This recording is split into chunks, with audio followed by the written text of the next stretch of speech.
Good morning all of you. पिछले class में बाबू आप लोग को कंसंट्रेटेड एसिड और डाइल्यूट एसिड के बारे में बतलाया था और how to dilute concentrated acid, concentrated acid को कैसे डाइल्यूट करते हैं। और आज जो टॉपिक पढ़ाने जा रहे हैं बाबू वो है क्लासिफिकेशन ऑफ बेस। आज जो है टॉपिक है बाबू वो है क्लासिफिकेशन ऑफ बेस, बेस का classification.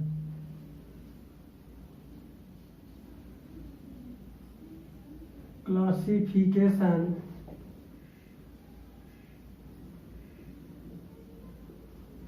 Of base.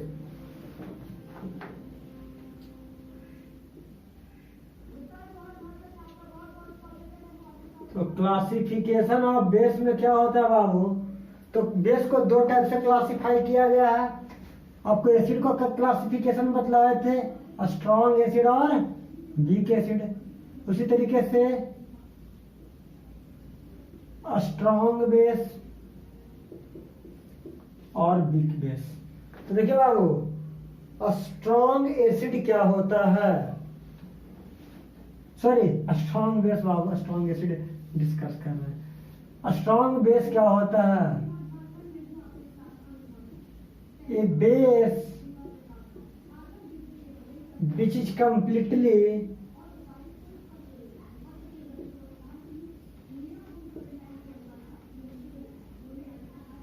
Ionised in water, जो कंप्लीटली क्या हो वाटर में, completely ionised in water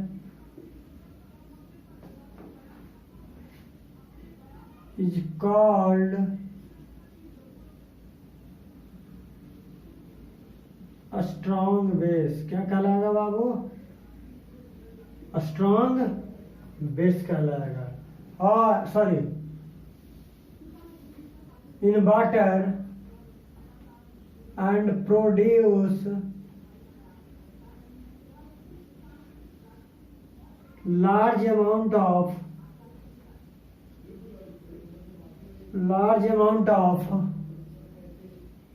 OH minus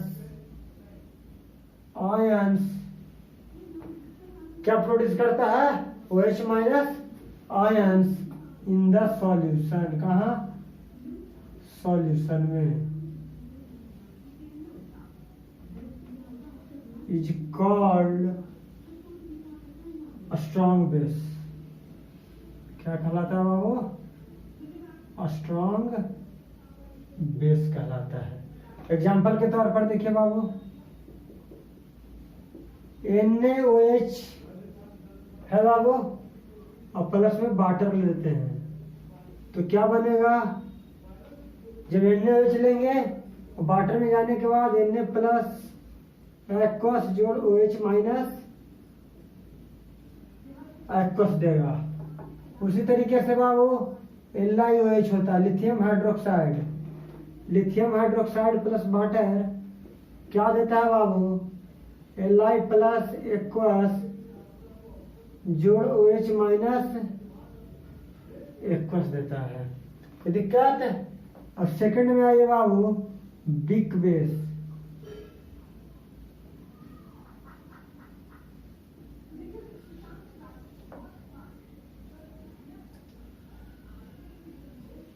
A base which is partially बाबू, हर चीज में which is partially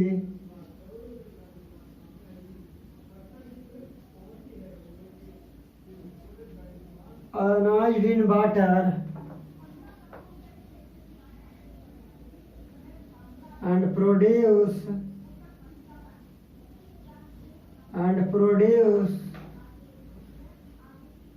a small amount of OH minus ions ions in the solution, in the solution क्या करता है, क्या कहलाता है, इज कॉल्ड विस्कस। एग्जाम्पल देख के देखिए बाबू। अब बताइए, स्ट्रॉन्ग बेस हो गया। अब वीक बेस के बारे में जानते हैं। एग्जाम्पल के तौर पर देखिए बाबू, एग्जाम्पल क्या लेते हैं, NH4OH प्लस वाटर, तो क्या देगा बाबू, NH4 plus aqueous plus OH minus aqueous देता है। NH4 प्लस क्या हो गया, अमोनियम आयन हो गया। अमोनियम, ये क्या है, ammonium hydroxide, ammonium hydroxide. Second में क्या होता है बाबू, ये तो हमें CaOH whole two calcium hydroxide और प्लस वाटर। तो वाटर में जाने के बाद बाबू Ca2 प्लस एक्वस देता है और प्लस में OH माइनस एक्वस देता है। अब बताइए, एक कैल्शियम हाइड्रोक्साइड होगा ना, कैल्शियम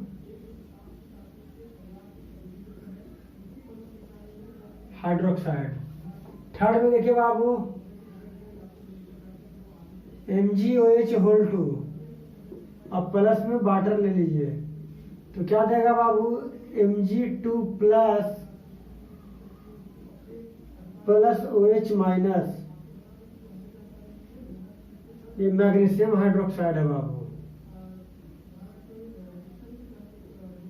क्या है, मैग्नीशियम हाइड्रोक्साइड है। कोई दिक्कत नहीं, ये क्या है बाबू, मैग्नीशियम हाइड्रोक्साइड है। अब ध्यान दीजिए बाबू, अब ये स्ट्रॉन्ग एसिड हो गया, स्ट्रॉन्ग सॉरी पार्शियली है बाबू, साइन को चेंज कर दीजिए, ये पार्शियली को डिनोट करता है,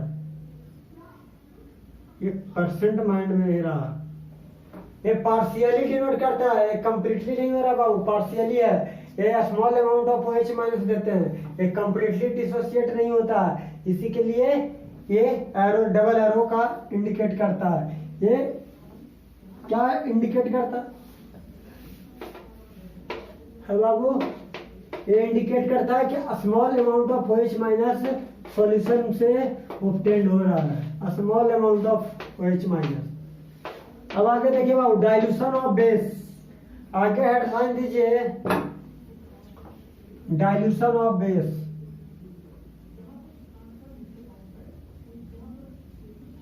dilution of base, dilution of base में क्या होता है बाबू,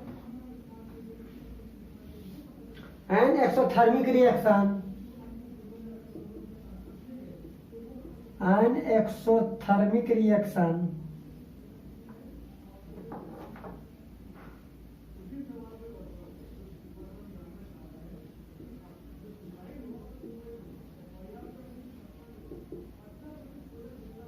dilution of base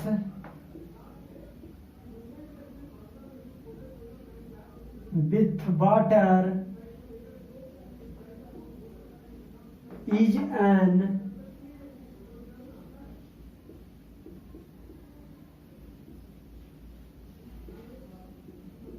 exothermic process, is an exothermic process. कैसा प्रोसेस है बाबू, एक्सोथर्मिक प्रोसेस। एक्सोथर्मिक रिएक्शन में जब बेस वाटर के साथ रिएक्ट करता है तो कैसा प्रोसेस होता है, एक्सोथर्मिक थर्मिक यानी हीट क्या होता है, रिलीज होता है। अब लिखो effect of dilution, effect of dilution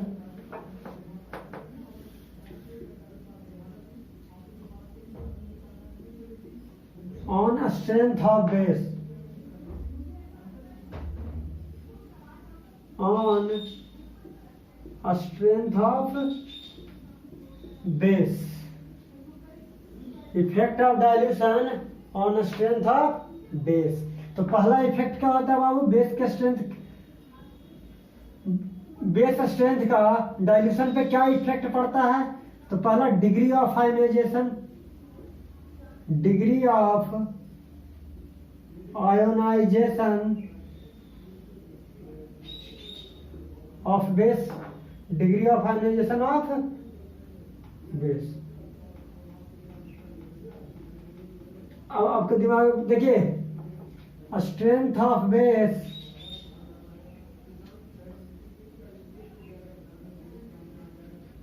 directly proportional to degree of ionisation,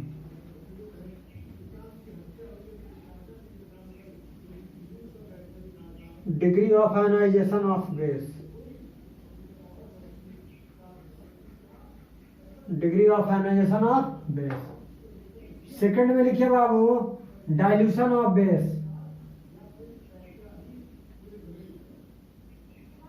dilution of a base.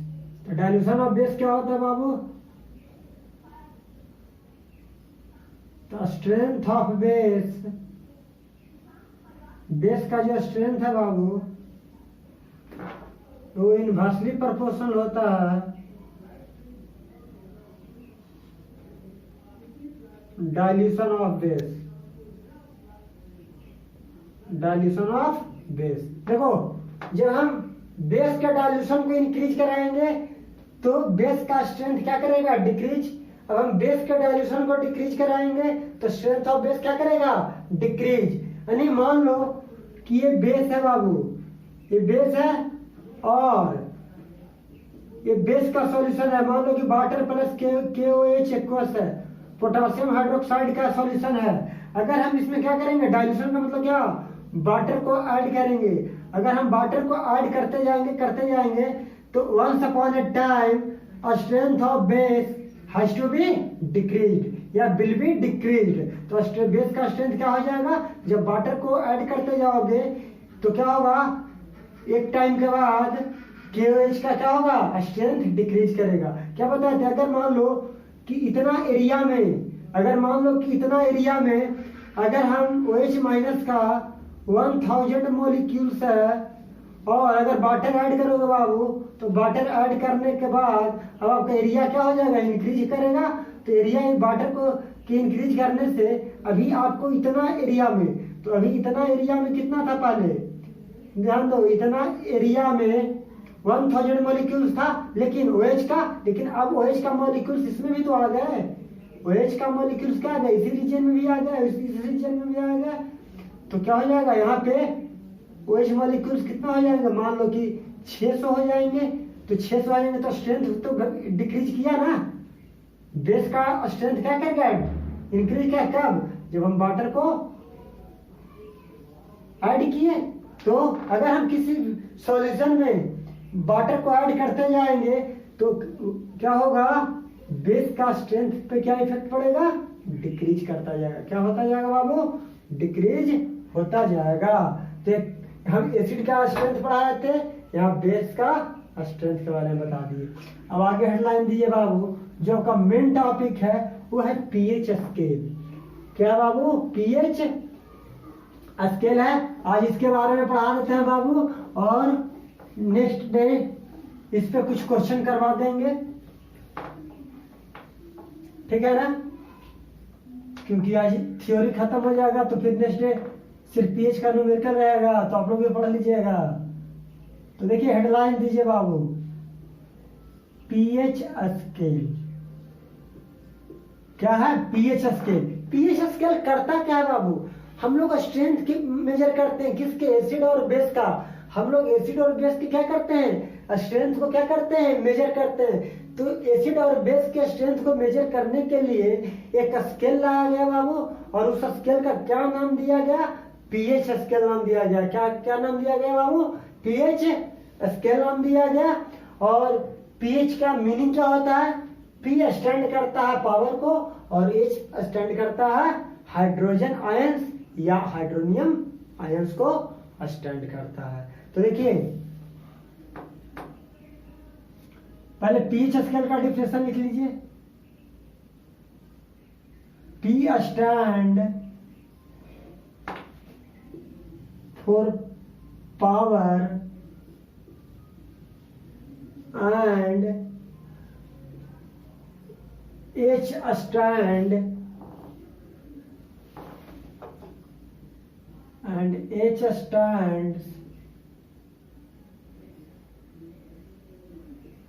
for hydrogen ions।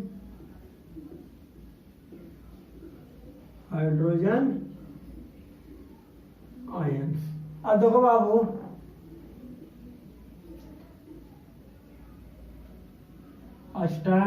pH stand for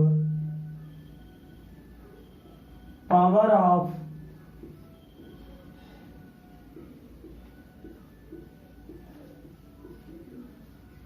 hydrogen ions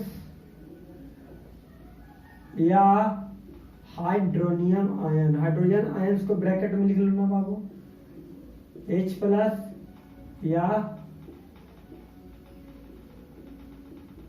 hydronium ion. Hydronium ion को लिख लेना बाबू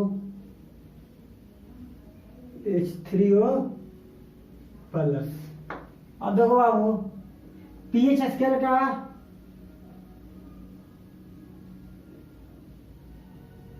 नंबर ऑफ स्केल, एक scale पे क्या होता है बाबू, sorry number of, या scale of number, number of scale नहीं बाबू, या स्केल ऑफ नंबर। एक स्केल होता है बाबू जिसपे नंबर मेंशन किया रहता है, फ्रॉम विच 0 to 14, कितना मेंशन किया रहता है बाबू, 0 to 14 का किस लिए मेजर किया जाता है बाबू, 0 to, फ्रॉम 0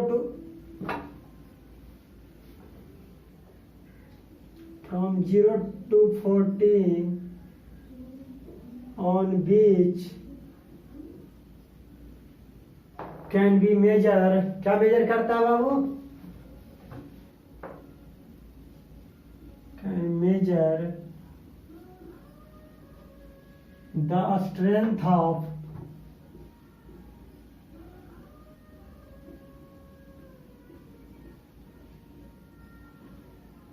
एसिड और बेस। एसिड और बेस के स्ट्रेंथ को क्या करता है बाबू, मेजर करता है, इज नोन एज। तो बाबू आप लोग को पीएच स्केल में क्या बताया, a scale of number from 0 to 14 on which can measure the strength of acid or base is known as pH scale। कहता है कि एक स्केल होता है बाबू जिसपे नंबर मेंशन होता है। नंबर क्या मेंशन होता है बाबू, ध्यान दो, एक स्केल होता है बाबू, स्केल पर मेंशन होता है 0, 1, 2, 3, 4, 5, 6, 7, 8, 9, 10, 11, 12, 13, 14। एक स्केल होता है बाबू जिस स्केल पे क्या मेंशन होता है, 0 to 14 मेंशन होता है। और एक स्केल करता क्या है, ये एसिड और बेस के स्ट्रेंथ को क्या करता है बाबू, मेजर करता है। क्या करता है, एसिड और बेस के स्ट्रेंथ को मेजर करता है। या पीएच स्केल का एक और डिफिनेशन होता है, pH is defined as negative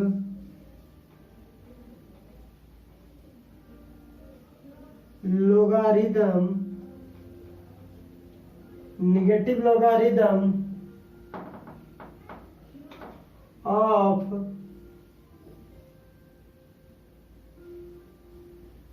H plus और H3O प्लस, क्या H प्लस या H3O प्लस हाइड्रोजन आयन या हाइड्रोनियम आयन। पीएच डिफाइंड होता है नेगेटिव लोगारिथम के लिए। इसका फॉर्मूला होता है बाबू pH is equal to minus log 10 H plus हो गया बाबू, या minus log 10 H3O plus hydronium ion या हाइड्रोनियम आयन, या तो H प्लस, ये समझ जाना बाबू ना कि डिवाइड में, अगर तुम लोग समझ भी तो बहुत जाते हो, या और करके लिख लो pH is equal to minus log 10 minus log base 10 hydronium ion. अब ध्यान दो बाबू, एक एग्जांपल लेकर बताते हैं। क्या लेकर बताते हैं बाबू? एग्जांपल लेते हैं। अब मान लो कि आपके पास नंबर ऑफ हाइड्रोनियम आयंस कितने हैं? आपके पास नंबर ऑफ हाइड्रोनियम आयंस जो हैं 10 है। क्या बाबू? 10 टू द पावर -1 और मोल लीटर इनवर्स है। ये आपके पास इतना हाइड्रोनियम आयंस है, 10 टू द पावर -1 मोल पर लीटर। मोल 1 लीटर में नंबर ऑफ हाइड्रोजन आयन का कितना मोल्स है? 10 मोल्स, 1/10 मोल्स है। देखो 1 लीटर में नंबर ऑफ हाइड्रोनियम आयन कितने हैं? तो 1/10 मोल है। इसका मतलब क्या हुआ? 1/10 मोल पर litre hydrogen ion H plus ion, यानी 1 लीटर में कितने मोल है हाइड्रोनियम आयन का? 1/10 है।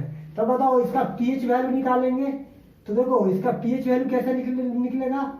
माइनस लॉग 10 H प्लस, अब ध्यान दीजिए पीएच इक्वल टू क्या होता है? माइनस लॉग 10 और H प्लस कितना है? 10 टू द पावर -1 है। अब बताओ pH is equal to minus into -1 log base 10 to the power 10। तो बेस 10 टू द पावर 10 क्या देता है? 1 इंटू 1 क्या देगा? 1। तो pH कितना आ गया बाबू? 1 आ गया। क्या आ गया? pH 1 आ गया। अब आगे लिखिए बाबू,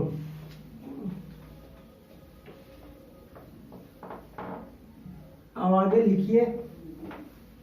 हम 3 केस बताएंगे बाबू। पहला केस 1 में for neutral solution, for neutral solution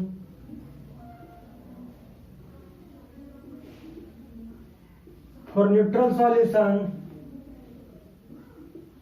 pH क्या होता है बाबू? 7। केस 2 में लिखिए for acidic solution,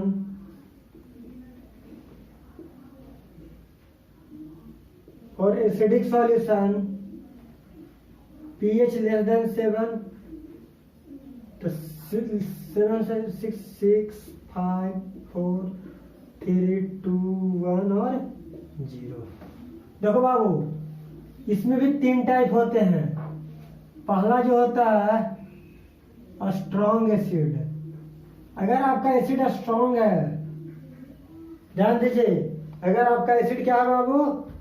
strong acid है, तो स्ट्रॉन्ग एसिड, वीक एसिड और मॉडरेटली एसिड। अगर आपका एसिड क्या है? स्ट्रॉन्ग है, तो स्ट्रॉन्ग एसिड के लिए पीएच का वैल्यू कितना होता है बाबू? देखो स्ट्रॉन्ग एसिड के लिए पीएच का वैल्यू कितना होता है? 0 से 3। दूसरा में लिखो मॉडरेटली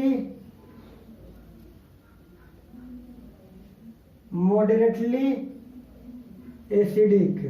अगर मॉडरेटली एसिडिक है, ना ज्यादा एसिडिक है ना ज्यादा बेसिक है, तो यहाँ पे पीएच का वैल्यू क्या होता है बाबू?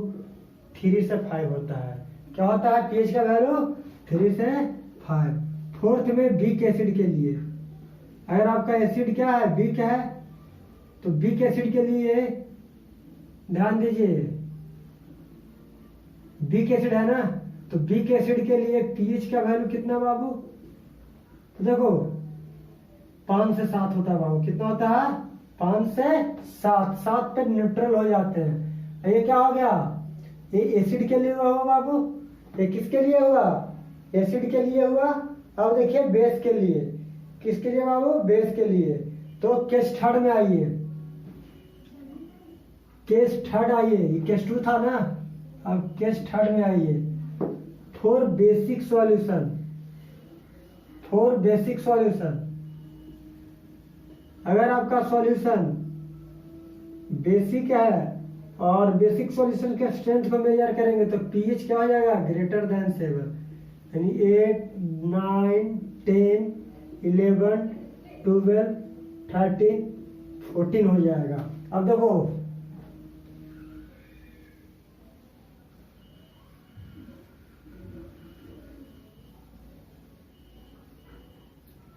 अगर स्ट्रॉन्ग बेस रहेगा बाबू, अगर स्ट्रॉन्ग बेस रहेगा तो पीएच का वैल्यू 12 से 14 होता है। अगर मॉडरेटली बेसिक रहेगा, अगर मॉडरेटली बेसिक रहेगा बाबू, तो पीएच का वैल्यू 9 to 12 रहेगा बाबू। अगर आपका वीक बेस रहेगा बाबू, तो पीएच का वैल्यू 7 to 9 रहेगा। क्या रहेगा? 7 to 9। मॉडरेटली के लिए 9 से 12 और एसिडिक के लिए 12। स्ट्रॉन्ग बेस के लिए पीएच का वैल्यू 12 से लेके 14 हो गया। ये आपका बता दिए कि न्यूट्रल सॉल्यूशन में पीएच का वैल्यू कितना होगा, स्ट्रॉन्ग में कितना होगा, वीक बेसिक में, वीक एसिड में, मॉडरेट एसिड, मॉडरेट बेसिक के बारे में डिस्कस कर दिए। अब देखो बाबू आगे